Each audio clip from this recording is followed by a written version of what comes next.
Bien, look, everyone is excited, obviously, for the Champions League. Everyone miraculously is always in good condition, which is fantastic. But the enthusiasm in the group is amazing, and we're in good condition. We've been able to ease players in and make sure that players are right for the big challenge ahead. With Eugenie, she just has a little muscular problem, which is nothing too big, but we decided to just give it a little bit more time. And it's great to have Ada back in the group. We've been very, very specific and very, I suppose, structured in bringing her back. And, she's now starting to feel the group, which is important. Alors nous, on est ravis de commencer cette saison de Ligue des Champions. Toutes nos joueuses sont en forme, prêtes à attaquer la saison. Et en ce qui concerne Eugénie, il n'y a pas d'inquiétude à avoir. Elle a juste eu un petit problème musculaire qui va demander un petit peu plus de temps de réparation avant qu'elle revienne sur le terrain avec nous, mais tout le monde est prêt. Bonjour, Jean Tixier, France Presse. Au moment d'aborder la compétition, quels sont vos objectifs? Je suppose de gagner, bien sûr, mais de gagner, et quels sont, selon vous, les principaux concurrents que vous devrez affronter pour la victoire finale? Yeah, look, I understood most of it. Yeah, no, look, obviously the principles, the main principles are to obviously go as deep as we can into the competition, and we all know that this is an important competition for the club. So the squad is built for that, the mentality is built for that, and again, it's about managing the moments, managing the big moments in these competitions, and we are training for that objective, to be ready for the difficult times, to be ready for the when we're on top and in control. But this competition brings all different types of changes and situations, and we have experience, we have quality, we have a mentality that's so important to go deep into this competition. Notre objectif, en plus de gagner, bien sûr, c'est d'aller aussi loin que possible dans cette compétition. Et pour ça, nous nous sommes préparés aussi bien physiquement que mentalement pour affronter les temps forts au cœur de la compétition, affronter toutes sortes de situations. Et je pense qu'on est vraiment armés, que ce soit en termes d'expérience et de solidité du mental. Quels sont les autres clubs européens qui voient parmi les favoris avec Lyon? Et ma question s'adresse aussi à Wendy, c'est la même question, si elle peut avoir son avis. And who do you think are your main competitors in Europe? And it's also a question for Obviously, we have Barcelona, but this competition brings many surprises, many situations, and you have to be prepared for every moment. Galatasaray is new. We don't know much about them, and I'm sure they're going to come here to make sure that they make the most of every experience. That's the beauty of the Champions League. Sometimes the unknown is the one that can be the difficult one. Bien entendu, on pense à Barcelone, mais une compétition peut être pleine de surprises et il faut être prêt et prête pour cela. Galatasaray est un nouveau club, donc on ne sait pas forcément à quoi s'attendre. On sait qu'elles sont là pour faire pour le mieux, et c'est souvent les moins attendus qui peuvent nous donner le plus de surprises. Je rejoins un peu ce qu'a dit le coach. Demain commence la compétition, et aujourd'hui c'est difficile de prédire ce qui va se passer demain ou après-demain. Donc voilà, toutes les équipes se préparent pour aller le plus loin possible. Il y a des grandes équipes, vous connaissez les noms, les Barcelone, Chelsea. Barcelone aujourd'hui est tenante du titre, donc ce sera à nous de faire notre parcours, déjà de commencer par demain contre cette belle équipe de Galatasaray, et puis après de faire notre petite route tranquillement, mais on a cet objectif en commun d'aller le plus loin possible dans cette compétition. Justement, Wendy, pour rebondir aussi un peu sur cette question, est-ce que tu penses qu'avec notamment le retour en force des clubs anglais, cette phase de groupe n'a jamais été aussi dense que jamais? Oui, il y a des beaux groupes, hein. Il y a énormément de qualité, de level. mais aussi c'est la Champions League qui veut ça et c'est ça qu'on aime. Donc voilà, il faut être costaud. Le coach il a dit il faut être prêt à toutes les éventualités de cette compétition. En tout cas, nous on se prépare pour ça. On a un groupe de qualité, on a des joueuses de qualité et on a hâte de commencer. Donc après, j'ai dit, la vérité d'un match n'est pas celle de l'autre. Donc, encore une fois, ce sera à nous de faire notre petit bonhomme de chemin. Et on a déjà à cœur de sortir de cette poule. Parce que le plus important est ça. Et après, on aura tout le temps d'y penser. Mais la première étape est de rester focus sur demain. Bonjour.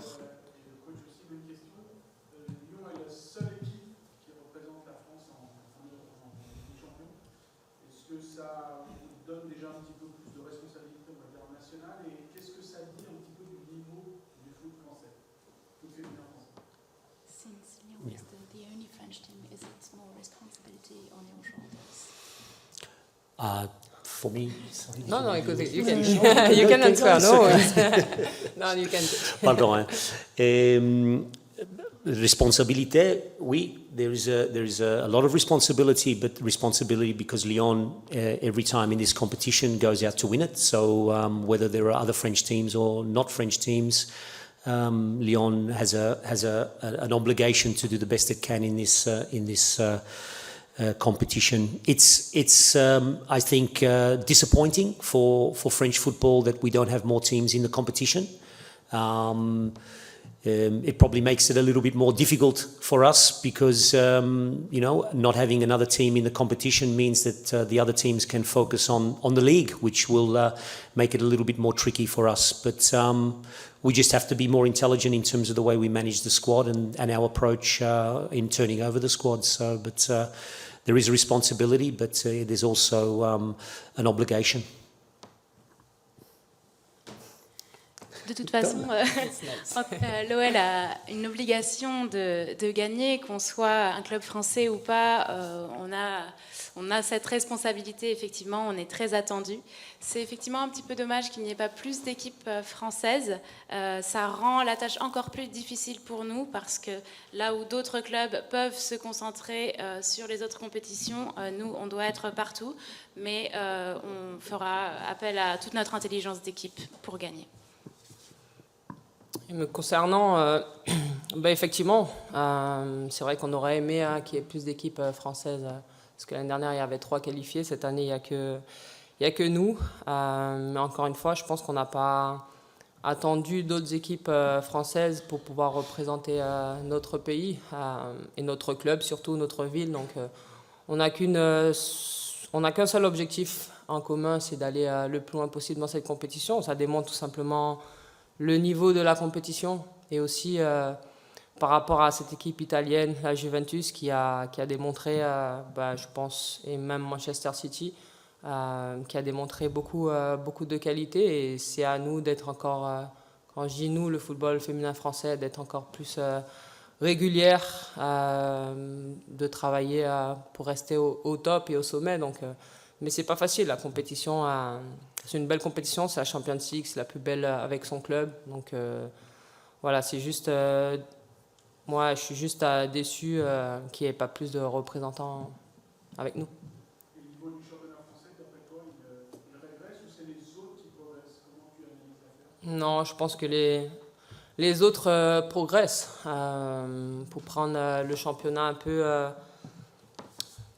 Pour avoir vu les matchs un peu de Champions League, il y a quelques années de ça, il y a à peu près 7-10 ans, quand on jouait les équipes italiennes, généralement on prenait le dessus, que ce soit physiquement ou dans un peu beaucoup de domaines.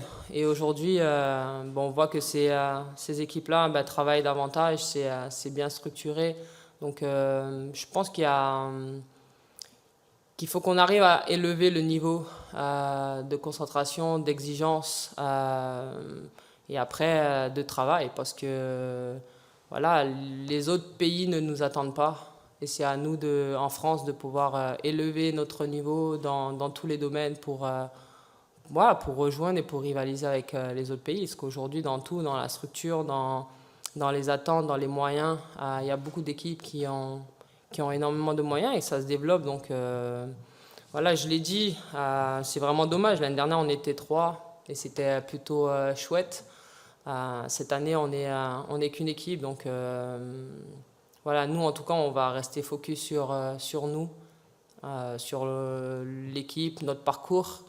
Mais c'est forcément regrettable. Avec Laurent, le progrès, on parle beaucoup là, des grosses équipes européennes, mais vous avez dit aussi tout à l'heure que Galatasaray était un petit. C'est sa première participation en Ligue des Champions, il faudra peut-être en démordre. Comment avez-vous préparé ce match? Je pense qu'on n'a jamais dit que c'était un petit. Hein. C'est la première participation. Oui, sa première participation, mais c'est pas. Je pense que Galatasaray, c'est pas un petit club. Mais en tout cas, oui, c'est forcément une première participation pour elles. Mais en tout cas, si elles sont là, c'est pas par hasard. Elles ont des joueuses de qualité qui jouent à des postes importants. Donc non, c'est une équipe qu'on a beaucoup observée à la vidéo. Donc on sait à quoi s'attendre. Les principes de jeu sont assez clairs de leur côté. Donc aujourd'hui, on ne prend pas du tout cette équipe à la légère. Bien au contraire, on a envie de bien entrer dans cette compétition collectivement et de gagner demain à la maison. Donc voilà, comme à notre habitude, on va le démarrer avec beaucoup d'engagement, de respect et de détermination. Christophe Vincent, France Info, une question pour toi, Andy. Je reviens un petit peu sur la responsabilité de Lyon, seul club français, et l'absence des clubs parisiens. Est-ce que tu en tires quand même une petite fierté, voire même une revanche sur ceux qui disaient qu'il y aura un changement et un transfert de suprématie de Lyon à Paris? Finalement, est-ce que tu ne dis pas, nous on est là tous les ans, chaque année, depuis une décennie, et pas les autres? Non, après, honnêtement, on n'est pas sur ça et c'est pas du tout notre manière de penser, de fonctionner. Forcément, à partir du moment où les confrontations sont un peu serrées ou bien qu'il y a par moments des défaites de notre côté, bah forcément, on dit c'est fin de cycle, on entend tout et un peu tout. Mais après, encore une fois, on connaît nos qualités, on sait que la vérité d'un match n'est pas celle de l'autre.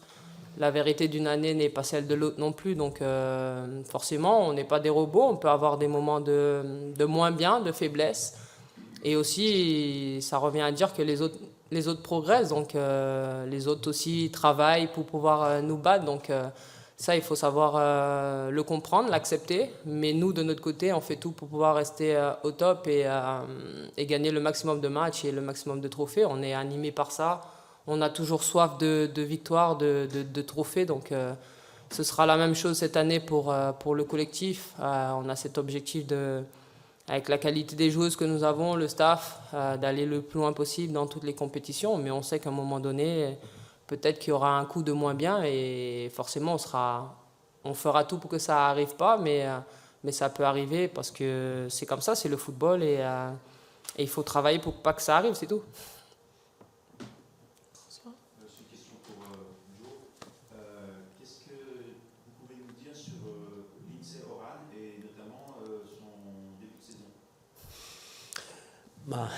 Lindsey Horan, you see the quality on the pitch. You see the attitude that she brings to the game in every sense. An intelligent footballer and an important part in terms of the group. She's a fundamental part of the culture of the group and a fundamental part of the standards that we set. Lindsay, whether it's a simple passing, whether it's a rondo, whether it's something simple, wants to always do it at the top quality, and that level and that mentality is very infectious in the group. I'm honoured to work with her, and she's an integral part of the group.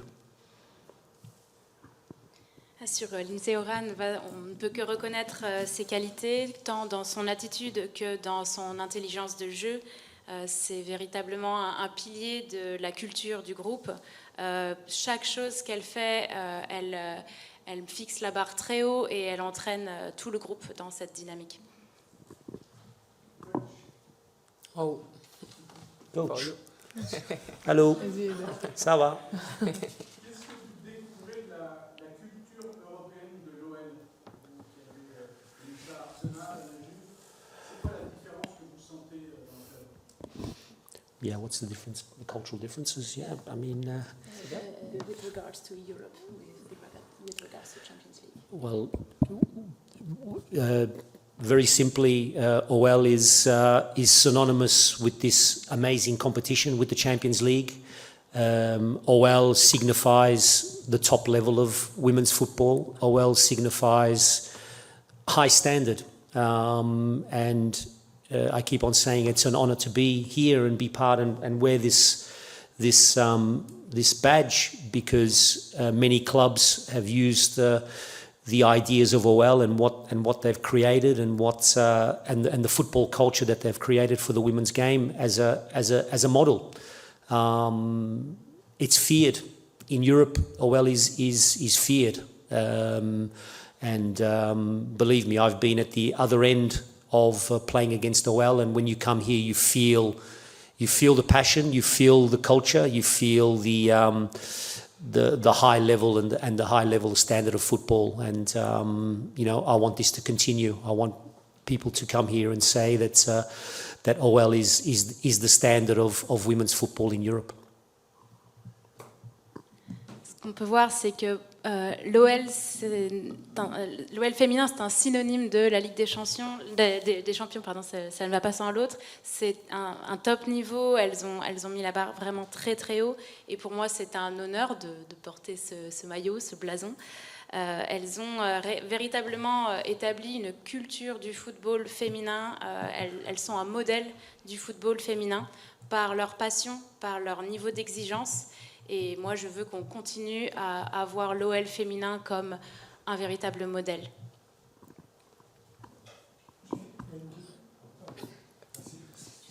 Justement, coach, est-ce que c'est une pression de ce modèle-là féminin? Est-ce que c'est une pression pour vous cette année? La pression at this level is a privilege. It's what we do it for. We want to be at the best. We want to be at the highest. We want to be at the top level, and pressure is part of that.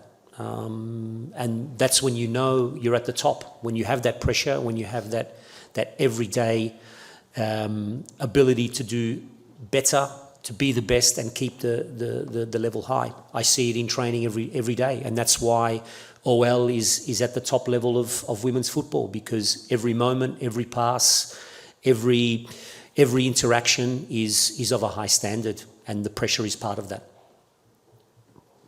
La pression, c'est ce qu'on recherche, puisque à ce niveau, la pression, elle est indissociable d'une exigence qu'on a, et elle est présente. On est content d'avoir cette pression, parce que c'est ce qui symbolise notre excellence, et l'excellence, elle se voit à chaque moment, dans chaque passe, à chaque moment de jeu.